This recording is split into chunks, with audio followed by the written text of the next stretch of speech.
Hey there, friend. Welcome to the Living Well-Rounded podcast, a curated space for those of us seeking an intentional life filled with grace, passion, and purpose. I'm your hostess, Jamira, wife, mama, life and biz coach, educator, dessert fanatic, and on the ultimate mission to get you closer to your idea of what it means to live well-rounded. Right here's where you'll find exceptional resources, noteworthy tips, community, and relatable stories, no matter what season of life you're in. Take a break, cozy up, hang out with me for a bit, and let's dive in. Hey friend, welcome back to Living Well-Rounded, or welcome if you are new. You are tuned in to episode 97, and I am your hostess, Jamira. I am joined today by a guest, though. I am not by myself.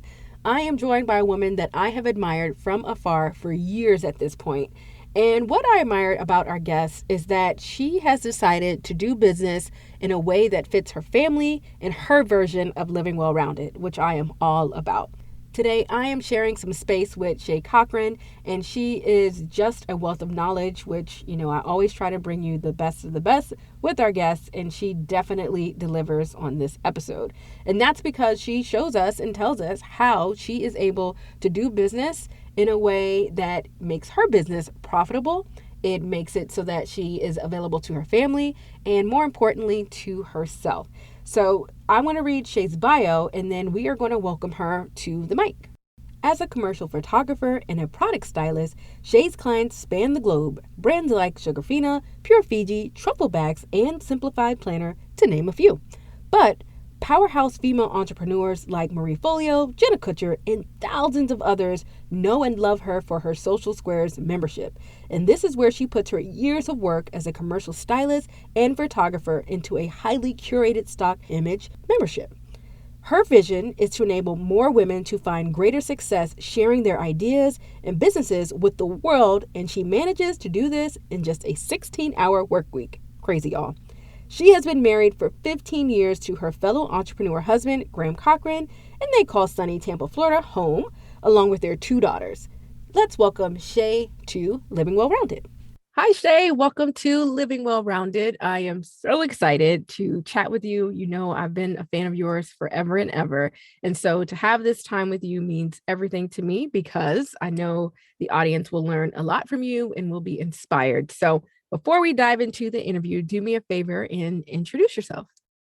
Thank you. Well, first of all, I feel the same way. And I feel like the first moment that you and I got introduced to each other, we knew instantly that we were each other's kind of people. So I'm excited to finally have this conversation with you. So thanks for just giving me the opportunity to do that. I am a wife of 16 years. I got 2 girls. I have a 12-year-old and a 10-year-old. My husband and I are both business owners here in Tampa. So our house is kind of like a 24-hour mastermind in real life, for better or for worse. We've almost our entire marriage is both owned businesses. So, just neck deep in this. And I run a styled stock membership for female entrepreneurs called Social Squares, where I still produce some images, but also just manage a lot of incredible contributors, all with the goal of just providing imagery for other female small business owners to market their business to the world. So I get to have a lot of fun with that and have an awesome team that supports me in that.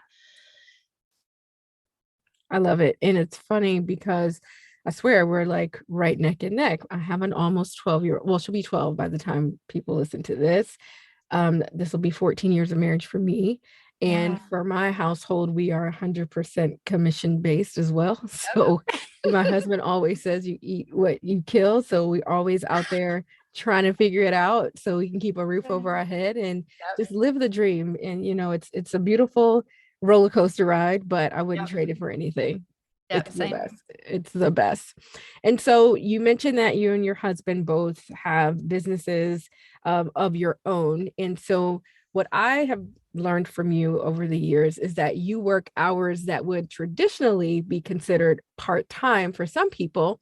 However, you have built a business that is respected, admired by so many people in the creative space. But I'm curious to know, what does a typical work week look like for you and how you run your business in your household? Yeah, you're right. I work hours that raise people's eyebrows. And usually it's like, oh, So it's just a little thing that you're doing on the side Oh then, God, I right? hate that. Because It's a it's little, just little side hustle thing it's you do, just a right? little side thing that you do. But I work 16 hours a week on Tuesdays and Thursdays, 8 hours Tuesday, 8 hours on Thursday. And that is how it has been since my daughter was young. Um, and I do think that I've built a, quote unquote, full-time business in terms of like success and profitability and reach in that small amount of time. I don't at all consider it a side hustle, even though I mean it is, I guess, on the side. It's a small number of hours, but Graham and I both, he's the same way. He has built multi six-figure businesses working like 4 to 16 hours on them. So we both have just kind of nerded out in a way on pressing the limits of how limited hours can be a catalyst for growth. So yes, it is a very strange amount of hours that I work. And it definitely has its benefits for growth, which I know we'll talk about, and also its challenges, which we'll talk about. But it is always funny to share, and a little I'm still a little insecure about it when people, I think still to this day, people just assume 40 hours a week or full-time work means you're doing something awesome and building something great. And I'm like, well, I just work Huh. these few hours. It's It's not lost on me still that there's a little bit of judgment that comes along with that. it's interesting because you made a great point. Like, who said that 40 hours was the magic number? Like, Right. who said that it has to be 8 hours a day? Why can't it just mean you're more productive than some people Right. within those, 8 hours per day? Yeah. Because like when you said it, I'm like, well, who made these rules? It was actually made up. I wish I could spit to you the actual data, but it was made up by like the government at a specific point in time because they had to qualify something. I was just on a podcast with Graham and he just like rolled off all this historical data about it. But point being, it was literally made up. It is a made up amount of time. This is some trash. You just throw it out the window, do what you want, and if it works for you, it Exactly. works for you. I love it. Exactly. Yeah, it's the same thing with weekends. Like, who said we Mhm. need 2 days and not three or Yeah. four? Yeah. Absolutely. So make your own rules is the lesson here. Do what works for you, do what works for your family, which is to me the most important thing. And Mhm. so you work the 8 hours on Tuesday, 8 hours on Thursday. And does that mean the rest of the days you just don't turn on a laptop? You don't do any other things related to your business? Yeah. So even I guess I should say within that, one thing I'm trying to do with those work hours this year is divide them up even more to where Tuesday is like my desk day and I do all Mhm. my desk work. And then Thursday, I spend the first 2 hours doing desk work, like whatever other Asana tasks I had that I needed to do. And then I spend the last 6 hours doing creative time. So I've even more tried to split those 16 hours into like really pushing the limits of what's needed from me creatively as a producer and then like what's needed from me as CEO. Um, but the other days I do whatever the heck I want. I love it. No, my other days are actually pretty full, but they're full of other things that are meaningful. So I get the chance to, those are the days I work out. I don't work out those are just my 2 days that I'm willing to work out. Fridays, Graham and I set aside for date day. So since we both run businesses, we take Fridays off and that's our day to spend together. When we do marriage counseling, it's on Fridays. We go out to lunch, we go for walks, we'll go, just go find something to get into. So that leaves Mondays and Wednesdays. And usually it's like, I'll work out in the morning. I have time to meet up with a friend. If there's a friend that I want to meet for coffee with, I have time to catch up with family.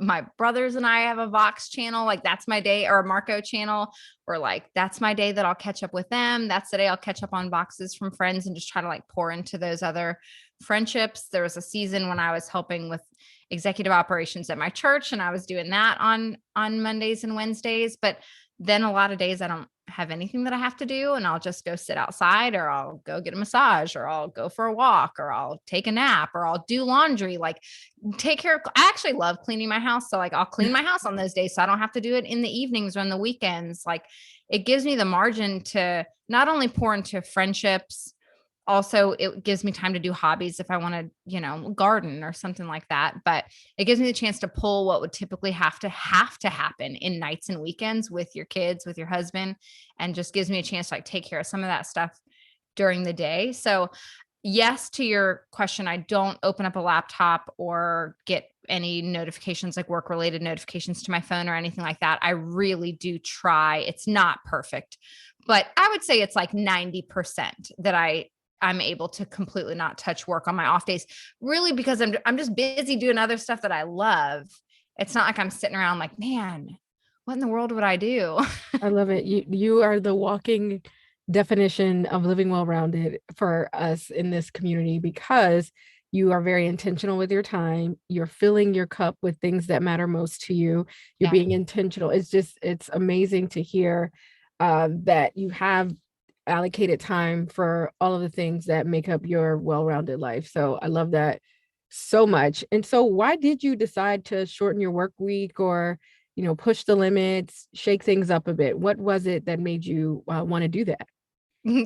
So the not, the not fancy answer is that it was all the childcare that I could afford when I first started building my business. Genius. Like, that was it. Like I could only afford. So I was so we were both actually in the wedding industry. I was in the wedding industry as a photographer, as a wedding photographer, long, long time ago, 12 years ago or so.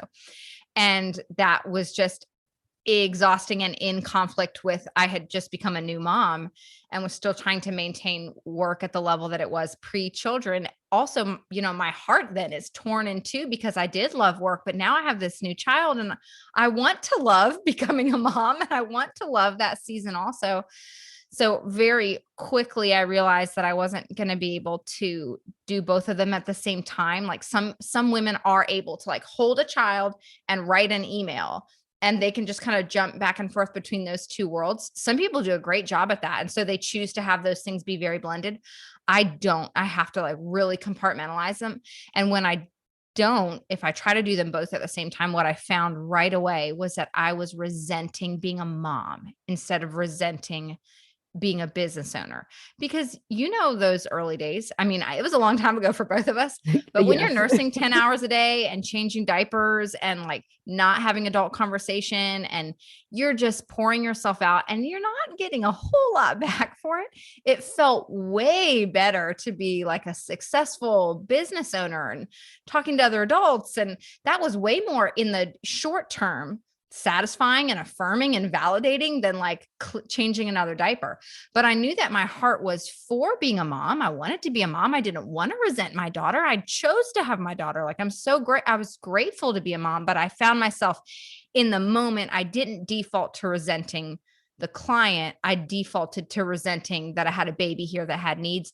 And immediately when that was happening, I was like, this is not what I want. This isn't where I want my priorities and my heart to be. So long story short is I just knew right away I had to compartmentalize, but all I could afford was 2 days a week of childcare. So that was Tuesdays and Thursdays.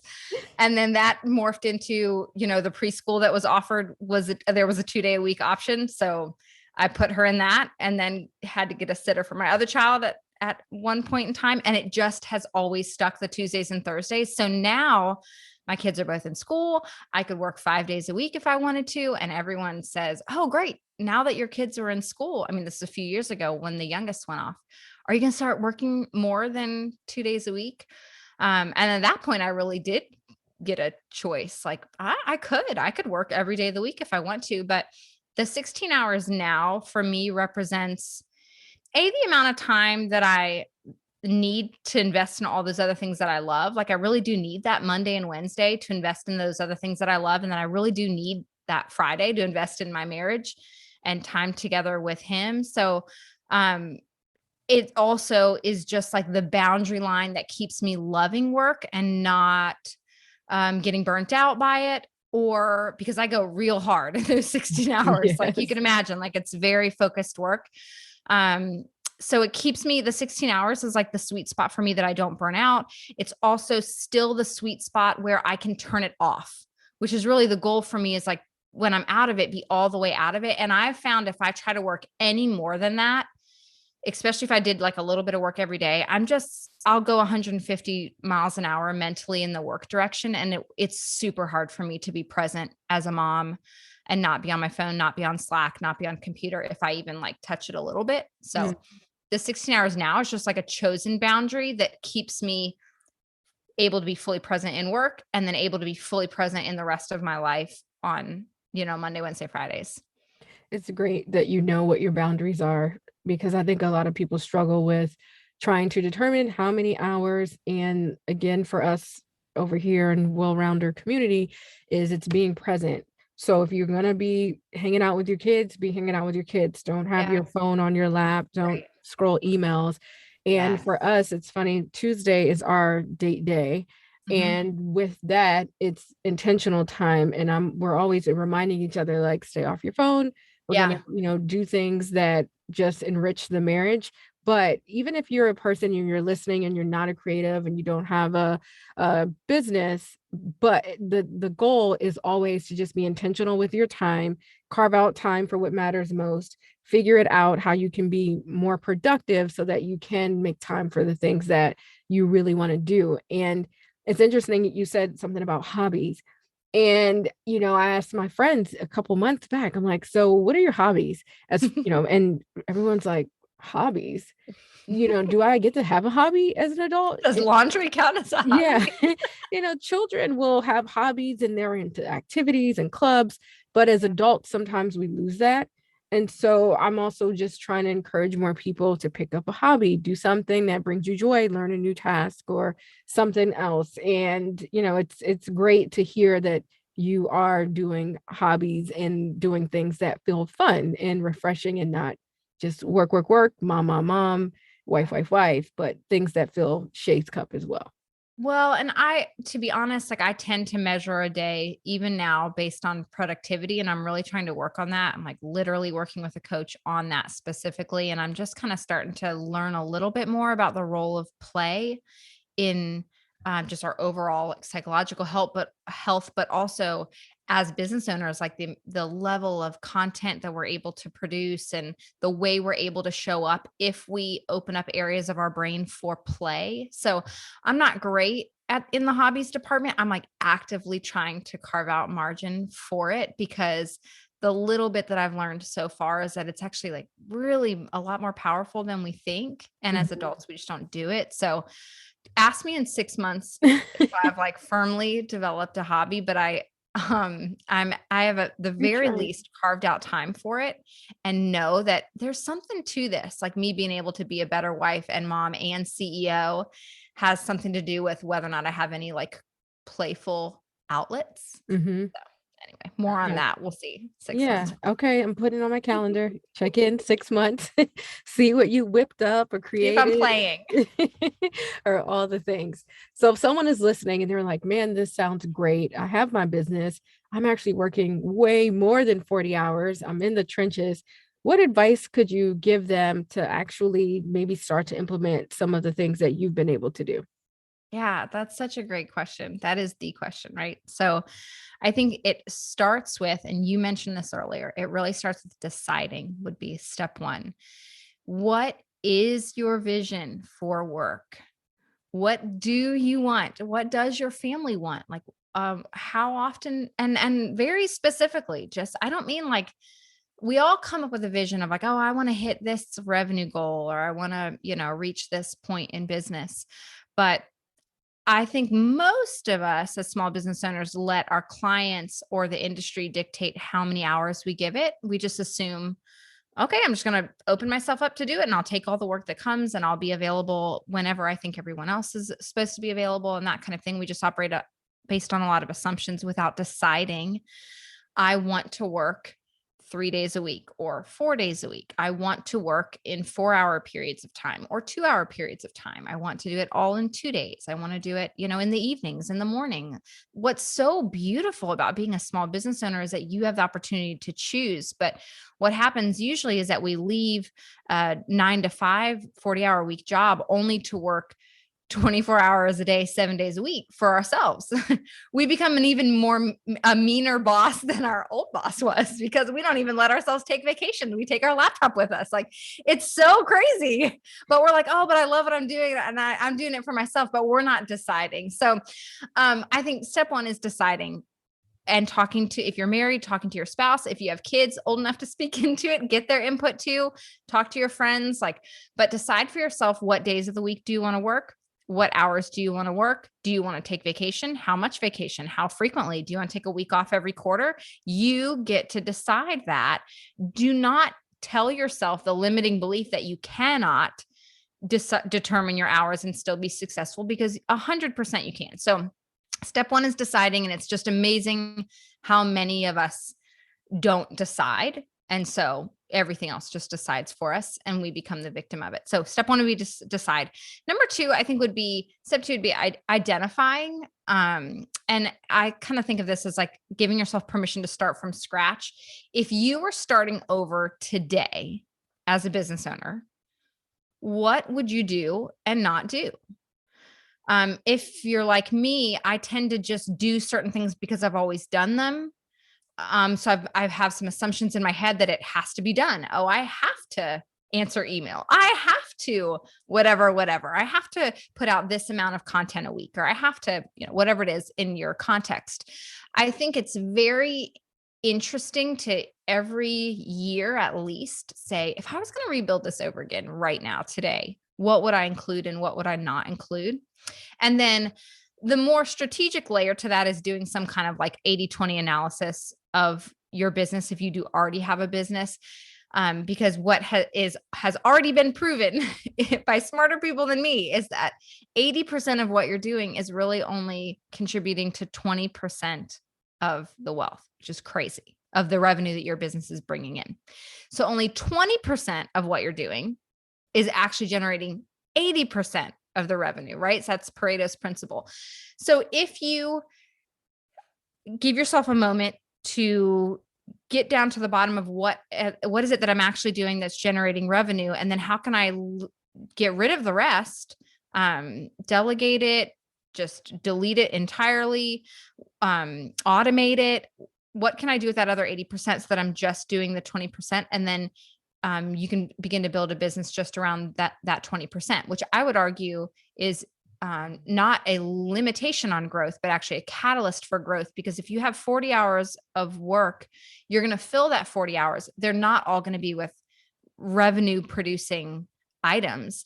When you limit yourself down and you identify exactly what is going to be most effective for actually generating revenue, and double down on that, you could still work 40 hours a week if you want to. I'm not telling you have to work less hours, but if you were even just working those 40 hours on that 20%, you would actually see 2x, 3x, 4x revenue, just because you're being more strategic with the use of your time. So a helpful question for me when I was initially trying to start from scratch and think over and identify what it is I actually wanted to do was, and this isn't my question, I want to say that it's maybe from the 4-Hour Workweek. He poses, which is a, very, very controversial book. I don't necessarily align with everything in it, but he does pose an interesting question. He says, if you went to the doctor and your doctor told you, you have got a terrible heart condition and it is a life or death matter that you only work 4 hours a week on your business or you're going to die. What would you do in those 4 hours? And then you go back to the doctor, 2 weeks later, and he says, this has gotten even worse. It's even worse than we imagined. You can only work 2 hours a week or your heart is just going to explode and you're going to die. What would you do in those 2 hours? So that's the helpful question to me, is man, if I could only work on my business 4 hours a week, what would I do? And then if I could only work 2 hours a week, what would I do? Those questions will generally help you identify the best use of your time. So decide what you want, decide what your vision is, and then do some identification, some strategic identification of what's really moving the ball down the court for you, and give yourself permission to start from scratch and rebuild it. And then rebuild it again, rebuild it 3 months from now, however you want it to look. It's not too late to just start over and change the business model so that it better fits you. So Oh, love it. Love it. Love it. Love it. And just the idea of being able to start over. I think a lot of entrepreneurs don't realize that you can start over at any moment. You can change your offerings, your services, you can shift, you can pivot. And it's funny you mentioned, we leave corporate or we leave 9 to 5 to be our own boss, but then we're working double the amount and you're not, you thought you weren't happy then. Goodness, yeah. you're not even present as much. So it's a lot of things to consider, but I just love the idea of being able to start over at any Mhm. moment because you're in charge, you're the boss, this is your life, your rules. So we have to set the boundaries. So Yeah. love that so much. And so, what have been some of the benefits of being able to build your business the way that fits for your family? And being able to focus on what matters most, obviously, is one of them. But what other benefits have you seen come from setting those boundaries and being intentional with your time? Yeah. It's a great question. I think outside of work, I'm so grateful to say that have I feel like a very healthy marriage. Like my husband is still my best friend 16 years in. And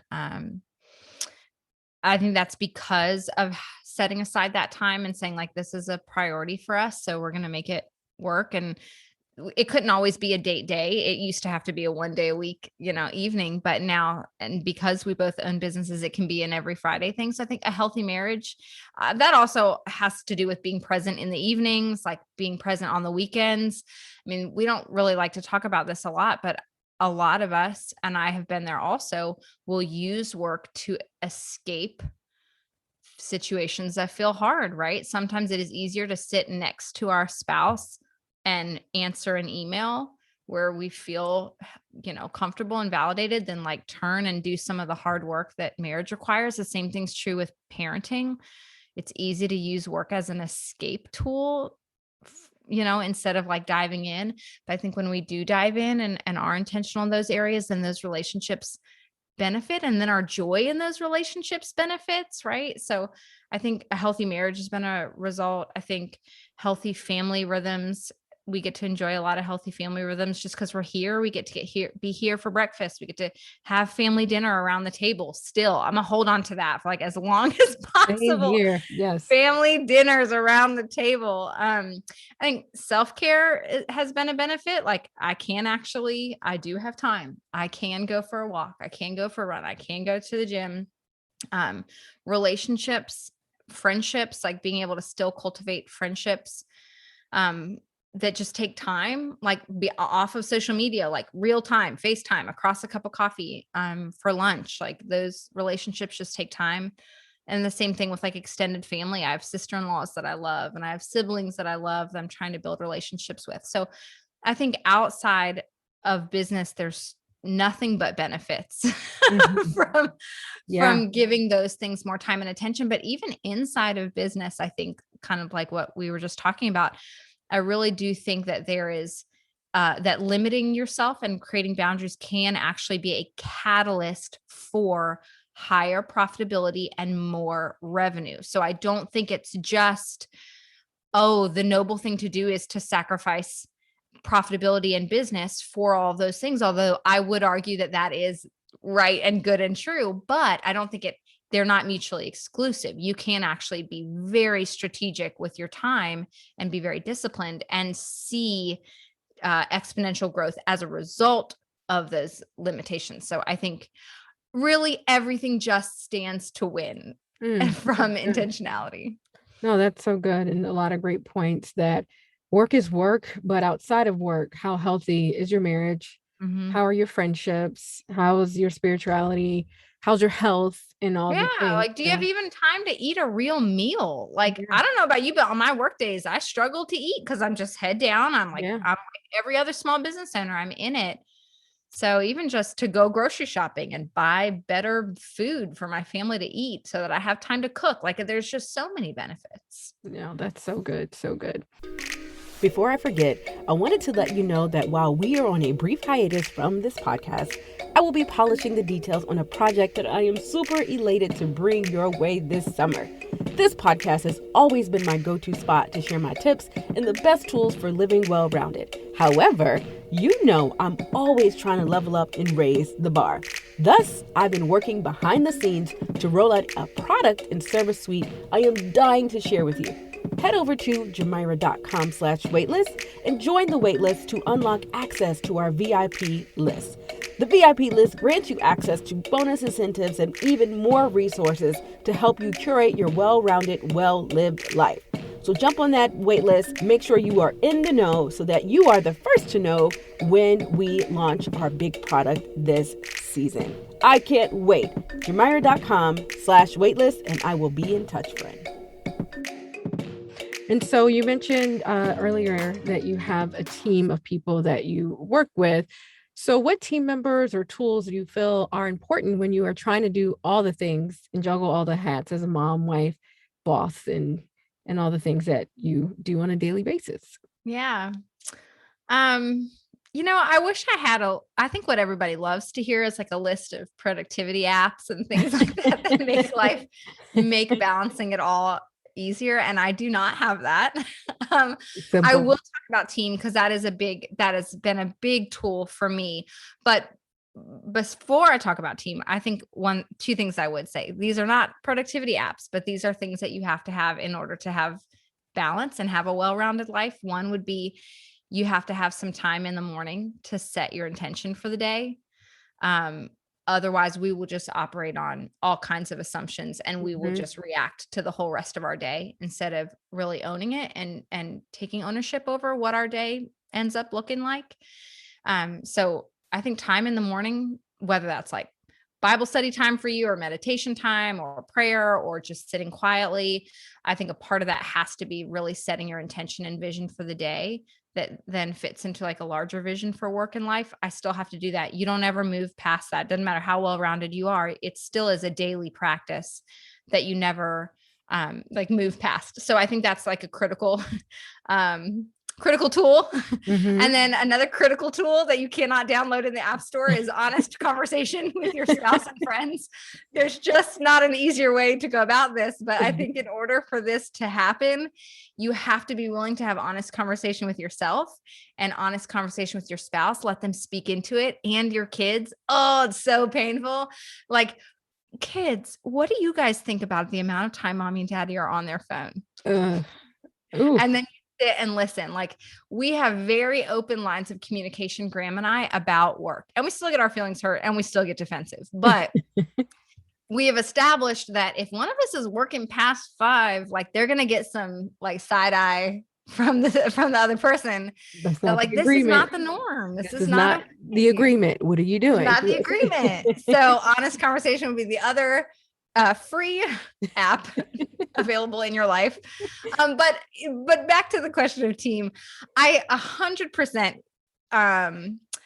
I could not build the business at the level that it's at now without a team. So I be very clear about that. I'm not amazing. I have other people that help to build this business, but it has always been 16 hours from the beginning. Even back in the day when I was doing all the things and I didn't have anybody to help me. So it is still very much possible. And it was possible then because of 80/20 to be profitable enough to begin to hire people so that I could continue to work 16 hours a week and the work also gets done. So I think that if you are at the point that your business has begun to be profitable, and you're able to pay yourself and still have some money left over, then that first hire, whether it's most likely just going to be like some kind of general assistant who also like answers emails and fills orders and, sends PDFs to your clients or whatever it's going to be. I think that first hire is really critical. I don't think everyone has to hire in order to grow and scale and keep minimal hours. Like my husband would be a great example of that. He decided to build a type of business that doesn't require very much. It requires content, like education content, podcast, YouTube videos, but they're things that he can do in a few hours a week. And then he has one person that handles like customer service inquiries, and that's it. Mm-hmm. So I don't think you have to have people in order to be successful, but certainly with my business model, I could not do it without other people. So yeah, I don't know if there's more that's like helpful there to talk about, but No, I always think it's great to outsource, to delegate, yeah. to, work with people to get to your ultimate goal a little faster and to be more efficient. So I love that the idea of team is so important when you are trying to live well-rounded, that sometimes you got to tag other people in so that you Oh, can be absolutely. in other places. And it's hard, right? Because we all think we're going to be best at it and it's our baby and we don't want to release control of certain things. But the reality is there's probably a lot of people that could do it even better than you. I say that all the So time. There's like, I feel like yeah, everybody on my team is way better and smarter than me at their area, you know? So yeah, like they're here to execute on their thing. And that gives me the ability to execute on my thing. And man, the sooner that you can really focus on whatever it is that you contribute as the owner or founder that produces revenue. So for me, that was like shooting images. And then now it's like shooting images and leading my team to produce their best work and to have really fulfilling work lives. That's how I contribute. The more you can just do what's really needed from you, not answering emails, not getting on Instagram, not unless Instagram is how you're building your business. It's going to be different for everyone, but the sooner you can get to just doing those things, the more profitable you are capable of being. that's so good. But it's interesting because when you said that, I also thought about people who don't have businesses.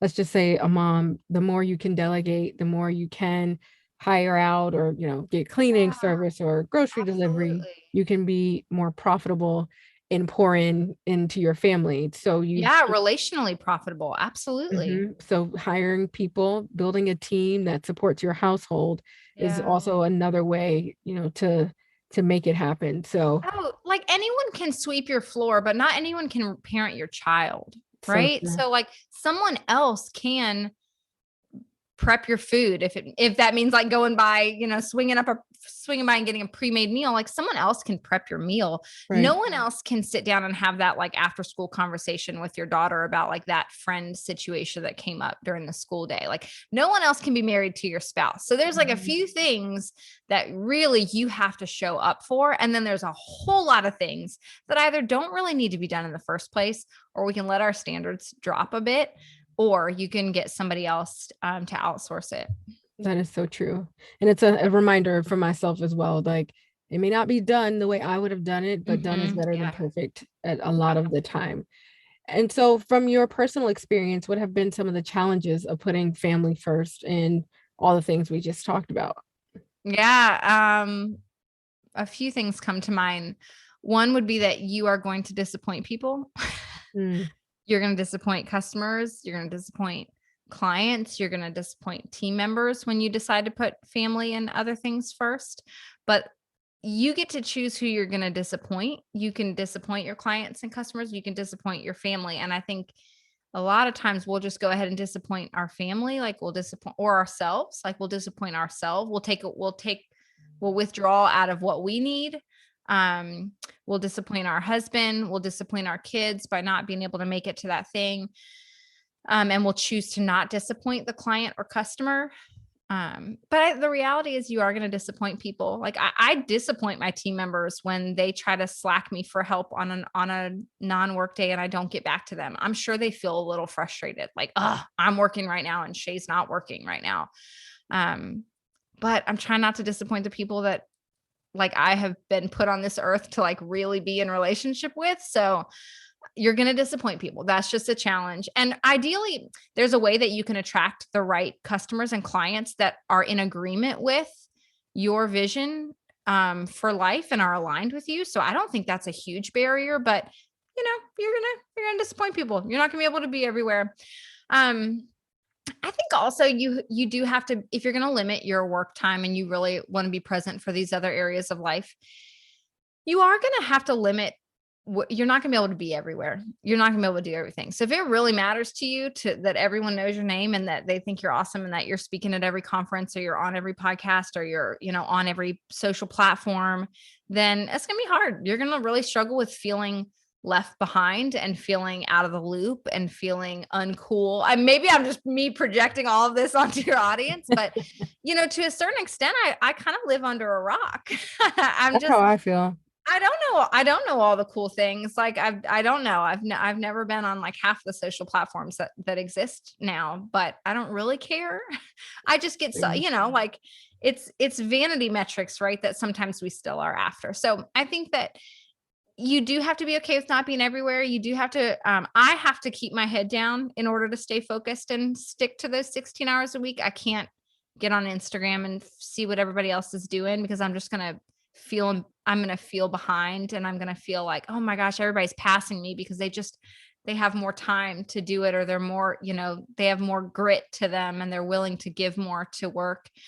But at the end of the day, when I lay awake in bed, I'm not mad about it, but for sure, it is a choice. So good. Yeah. Keeping your head down and you're going to grow a little bit slower. I think in some regards, like there's definitely things that I see another person, a 40-hour week, 60-hour week entrepreneur could bang out things that are going to take me like weeks or sometimes months to do. Cause I'm just going to go at a slower pace because I work limited hours and everybody on my team works limited hours for the same reason that I do. So it's going to take more time. But again, like at the end of the day, in the moment, I might feel a little miffed about it. Like I might be a little bummed that somebody else got that idea out faster. But when I'm laying in bed at night, I'm not mad about it. I'm glad that I went out and like jumped on the trampoline with my kids or like had a drink on the dock with my husband at the end of the day or something like that. No, that's a great point, is that some people may get there faster, but yours might have better quality over, the quantity, like how fast they were able to do it and just spit it out. So, and everything that comes out of, your company is amazing. So with that, it shows that you're very intentional with your product and the quality and the services that you provide as well. So that's something to think about as well. You don't have to be the fastest, you don't have to be the biggest, but you can be the best if you are intentional and you pace it at a pace that feels good for your home and your business. So good. Yeah. And so around these parts, we do not believe in the word balance. However, you're running a successful business. We know you're an amazing mom, wife, and all the hats, as I mentioned earlier. So I want to know, what is your definition of living well-rounded? I think you hit the nail on the head when you talked about being present and just how important it is to be able to be present. So I'm after presence, like fully being present in the moment. I'm after joy. Like I want to enjoy what I'm doing. So when people ask like, what's your 5-year plan? I don't know. My 5-year plan is to be hopefully doing something that's really fun. And that if that's this, great. If that's not this, great. I'm after like fun and joy. Yeah, I think that presence piece is a big thing. Just being able to really be all in as a mom when my kids are there and all in as a wife when my husband's there. And then all in as a CEO when I'm at my desk and in my office and for my team. So being able to just like be very fully present there. And, definitely I often think about like, what am I still going to care about when I'm 80? You are friends with Laura Casey. That was kind of like an idea that she planted back in the making things happen days. Like when you're sitting on a rocking chair and you're 80 years old and you have like a glass of sweet tea in your hand, what are you going to look back on life and regret or not regret? And 100%, I'm not going to look back and regret that I didn't work more hours or make a little bit more money. I will 1,000,000% regret if I did not build that relationship with Chloe, if I did not build that relationship with my daughter, Vera, if I did not build that and tend to that relationship with my husband, if I did not take care of the one body that I have so that I could be healthy to be present for all of those other things in life. And if I'm alone because I didn't have any time to pour into my relationships, like I'm going to care about that stuff. I'm not going to care about whether or not I like got that extra collection shot or made a few more zeros at the end of my revenue numbers. I'm sure someone listening got hit in the gut. Like, and Laura used to say that all the time. And as I'm getting older, it's making more sense about what matters and what you want to be remembered, what's your legacy, and your legacy is your children, and some more so than your business, because they will continue to go on even if the business doesn't. So it's something that now I'm like 80. I just need to put the number in my office. Just It 80. gives you so much perspective. Like Yeah. there is just a lot that I am not going to care about. That is so true. And even for me in this season, my husband's my best friend. He's been my best friend since I was 16 years old. And at the end of the day, every day, you realize the people within the four walls, they're it for me. Like these are my people. This is my tribe. This is who God wanted me to take care of, to love on, to support. And that's where my time and energy is more so than ever, I feel like, personally. I think another thing that makes me think of that I feel like is really helpful is that our generation thinks that they have to do it all right now. Like it's so like these are the best years and you have to like have your best business idea and execute on it now. And I think about with my girls specifically, like we count it in like, how many more summers do we have left with Chloe? Like, oh wow, yeah, that's she's good. 12. We've got, six more summers with her maybe. And that's it. It's scary. It's so scary. That's it. Like that's not very much time. Oh my God. I still will have, Lord willing, like thoughts and wisdom and energy in my 40s and in my 50s and in my 60s. So I have more life, Lord willing. I have more life. I could build a whole nother business if I want. I could double down on this one if it's still, operating that for 30 years from now. I don't know what technology will look like then, but I have more life, Lord willing. I have life ahead of me, but my time with my kids is very limited. And that clock is ticking down. Sure. So that helps me when I feel like my priorities are getting a little out of whack.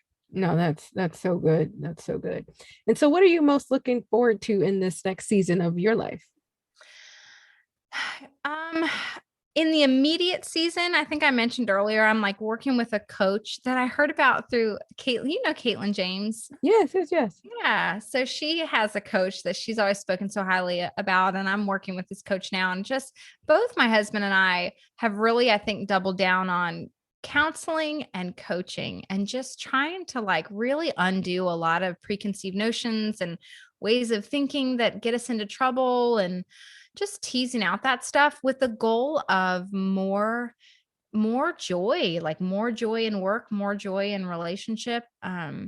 So yeah, it's a weird answer. This season of life, I'm just looking forward to kind of undoing a lot of the preconceived notions that I'm living and operating under, even with work. Like even when I show up for work, I assume I have to work 8 hours. What if I don't? I assume I have to do certain things that day. What if I don't? What if I don't? What if there's other things I could do? Like, so I'm just right now, I'm looking forward to the uncomfortable process of like undoing a lot of what 30 years of thinking a certain way has gotten me into, for better, for worse. So that's kind of the near term. I mean, with work, we've got so much great, exciting stuff ahead. Like we're in the middle of a ground up rebuild of the Social Squares platform just to give our users a better experience. We've got amazing contributing photographers lined up. Like the images that come in from them, I'm just so blown away and really humbled that like we get to use these, like our members get to have access to these for building their businesses. And I'm excited. I continue to be excited to be able to be a part of building the female-owned small business community. Our whole team just like fully gets behind the idea that the world is a richer, better place when women succeed in the business space. And we're at this just beautiful moment in society that women can do work that's meaningful and fulfilling and in line with their giftings, and also be at home and have kids or travel or whatever it is that they want to do. There's just more possibility now forever to create your own income, and you really can do almost whatever you want to do these days. So I continue to be really excited to be a part of that for as long as God lets us be a part of that. And obviously like right now we do that through supplying images, and we plan to keep doing that through the Social Squares membership. But I'm just excited to be a part of supporting other women establish themselves, get their messages out there, build their businesses, build well-rounded lives for themselves because they're able to work for themselves and build businesses around their passions. So that still gets me really excited. That's And I'm awesome. grateful that at least for now, I still get the chance to do that. That is so awesome. And I love the whole idea of helping women build their businesses, which it excites me to think about the opportunities that our daughters will have that Absolutely. our grandparents didn't have, and all the Yes. things. And our kids are seeing the beauty of entrepreneurship and putting family first. And I think that is just such a blessing that we have the opportunity that maybe our parents didn't. So we Absolutely. definitely have to take advantage of that. So we're going to run into some rapid fire or this or that. Shay, are you ready? Oh, I'm not good at these. Okay. I'll try to be ready. You gave all of the inspiring words earlier, and we've got some simple personal questions, and now you're shaking. Yep. All Now right. I'm sweating. Here we go. Okay. All right, you're stuck on an island. What are 3 things you must have? And you can't take your 2 daughters and your husband. Okay. And does it, I'm a Christian, so I feel like I have to say a Bible, and that would be accurate, but that's we're just gonna put those in the top 3. The other 2 things would be Lay's potato chips. Ooh, yes. And the ingredients to make tequila and tonics. Yes. That's technically 3 things. You're going to be drinking, eating chips, reading your Bible, Shay. I love it. Exactly. That is well-rounded. All the things, my girl. All right. European vacay or Caribbean getaway? Oh, Europe, wine country, middle of nowhere. Not Paris. I could take or leave Paris a little bit, but like just sitting on a mountainside with a sunflower field and lavender field to my left, sunflower field to my right. Good. Yes. I love that. If you could hire a personal chef or once a week cleaning or personal driver, which of the 3 would you pick? 1,000,000,000% a personal chef. I love good food, and cooking takes so much time. I would rather be like taking a walk with my husband. He keeps telling me we should just do it, but I have a hard time getting past that. I have some mental barriers. I hear you. I'm the same way. Chef. I like to cook. I cook well, but it's nice to have someone else prepare restaurant quality meals. So we might have to talk about that one. Give ourselves. I've actually looked into it, and I just have such a hard time pulling the trigger. But yeah, we'll talk about that one. If you had to shop at one store for the rest of your life, what store would that be? I need somebody to help me out here. I don't know. I haven't found that store yet. So the cop out would be saying Nordstrom, because Nordstrom has a little bit of everything. That is so genius. Yes. But I want to find just my one store, so I can just buy stuff from there and not waste time online shopping anywhere else. Yeah. Do you have a favorite? You have a one store? You see, my answer probably would have been like J. Crew or Lululemon, but you're so genius that now I'm thinking Target, because you can get like everything. I know. I would have said J. Crew, but then I don't love all their stuff. But not J. Crew. Yeah. Lulu, but like I like to put on real clothes. But Nordstrom actually carries J. Crew and athletic clothes, so we should go with Nordstrom. Roll with Nordstrom's. Good answer. Good answer. Favorite quote or scripture that you love? Oh my gosh, I should have one. I do not. But one thing that comes to mind, the source is a little bizarre. My mother-in-law, in her email signature for a little while, had this quote that said, have a great day if you want to. That was like how the signature line at her email, at the bottom of her email, was, have a great day if you want to. I'm gonna use that. I just love that. Like, that is so true. You know what? You have some ownership over it. Have a great day if you want to. Yeah. If you don't want to, you're not going to have a great day. So, not at all. I'm going to, but I do. There's something about that I haven't gotten brave enough to put that as my email signature, but I want to at times. Like, have a great day if you want to. When my daughter gets out the car tomorrow, when I drop her off for school, I'm going to say, have a great day if you want to. Right. She's probably gonna be like, what? But then it'll register. It will register later on. And she's like, yeah. Right. I need to start saying that to my 12-year-old. I love it. That's gonna be it. Yes. Do you have a hidden talent or fun fact about yourself? Oh my gosh. I discovered a few summers ago out of nowhere that I actually can watercolor, and I have never taken an art class in my whole life. And I always wanted to have like a secret, I think everybody wants to be like a prodigy at something and they just didn't know it. And then they just discovered one day they're like the world's best tennis player or something. I always wanted that. And alas, that did not turn out to be true until a few years ago. And I sat down and I actually figured out I could actually watercolor. I was pretty excited about that. So can we get some of that original art in the membership? Yeah, right. Start a whole nother business. Yep. What was your first job? Selling friendship bracelets out of an Altoids tin on the playground. I love it. After that came Icy Pops. From the beginning. So we started from the beginning. I started as an entrepreneur a long, long time ago. Yep. My first paid job, real job, was at a bagel bakery. Okay. Schlepping cream cheese on a bagel on bagels. There you have it, folks. That's actually how I met my husband. So it wasn't that bad of a deal. Look at that. See, you guys have a story. I love it. What is something on your bucket list? I would like to go to a country that it scares me to travel to. Like there's a lot of countries out there that I feel like, I don't know my way around. I don't speak the language. I just have all those barriers that people that don't get out very much have. Yeah. And people that travel the world all the time are like, it's really not a big deal.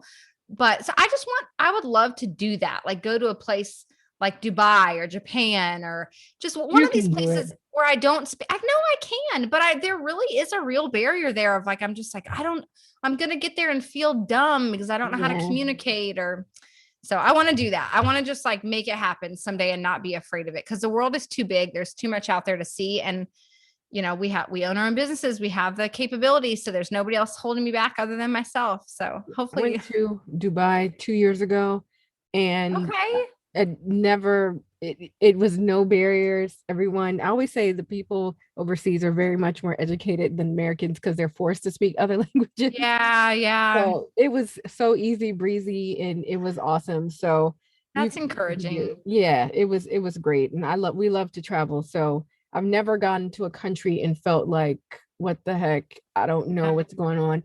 They help us. And then the technology, Google Translate. It's been amazing. And it's exciting to take our kids to see the world as well, because it's not just, the small area in which we live. So that's so encouraging. Thanks for telling me that. I'll have to ask you some more questions about that because absolutely. I'm so glad that you've done it before and had such a great experience. Yes. Italy, Greece, Paris, all the things. And that's awesome. Not scared. It's just fun. It's excitement. So it's excitement and blessings to be able to do it for sure. Absolutely. All right, Shay, this has been amazing. So I know everyone listening wants to stay connected with you. So where can the Well-Rounders find you on the web? Yeah. Well, if you are a small business owner and you need images for website and social media and blog posts and Pinterest marketing and all of those things, then you can find Social Squares is the stock image membership that I run.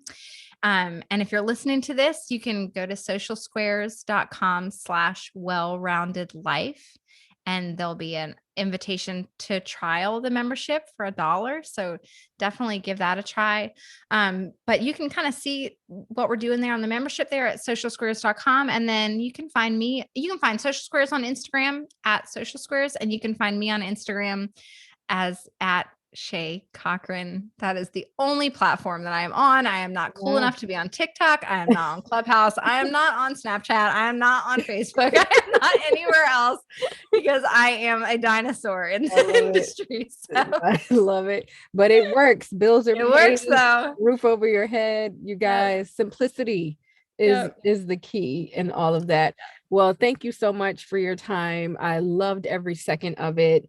Obviously, we hang out on Instagram, but we definitely have to do this again. And Well-Rounders, thank you for tuning in to another episode. I know you learned something amazing hearing from you, Shay. So Well-Rounders, let us know you are tuned in, screenshot, tag us, DM, all the things, and let us know what you liked, what you learned. And then also you can leave a review of this episode or any of the episodes that you have listened to thus far.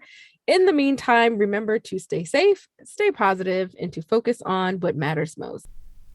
I just really love my chat with Shay so much. I am feeling invigorated and empowered to shake things up a bit so that I can begin to reclaim even more hours of my time. So 2 quick reminders. If you head over to socialsquares.com/wellroundedlife, that is socialsquares.com/wellroundedlife, you get access to Social Squares for only $17. Yes, Shay was generous enough to give us an offer code for our well-rounders so that you can try her social stock. It's amazing. You're going to love it. So head over to socialsquares.com/wellroundedlife, check it out, and make sure you let us know how it goes.